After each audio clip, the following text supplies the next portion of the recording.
भगवान ने कहा कि कोई दूसरा कारण नहीं है। अगर मेरे भगवत धाम की प्राप्ति होगी तो भगवान कहते वो भी कर्म के ही द्वारा होगी, और अगर नरक की प्राप्ति होगी तो भगवान कहते वो भी कर्म के ही द्वारा होगी। मूल में कर्म ही है। तो यहाँ पर भगवान ने कहा कोई भी अगर कर्म को त्याग करके वो सोच रहा है कि भगवत प्राप्ति हो जाए, तो भगवान ने कहा वो कैसा है, वो मूर्ख है। भगवान ने कहा वो धूर्त है, उसको कुछ नहीं, वो जानता ही नहीं है।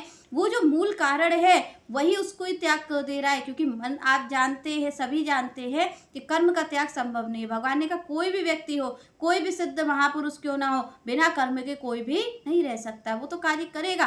तो यहाँ पर भगवान ने कहा कि कर्म कैसा करना है, तो यहाँ पर श्री कृष्ण कहते हैं कर्म मेरे संरक्षण में करना है। मेरे संरक्षण में करने का अर्थ क्या है, क्योंकि यहाँ पर तो अर्जुन के साथ श्री कृष्ण खड़े हुए हैं, तो वो उसको संकेत कर रहे हैं कि भाई इस तरीके से कार्य करना है। पर आप और हम कहेंगे आज तो श्री कृष्ण हमारे संग है नहीं, तो हमें श्री कृष्ण का संरक्षण कैसे प्रदान हो, कैसे हम उनके संरक्षण में कार्य करें। तो यहाँ पर भगवान ने इसलिए संकेत किया कि गुरु और शास्त्र दो आपको संरक्षण देंगे।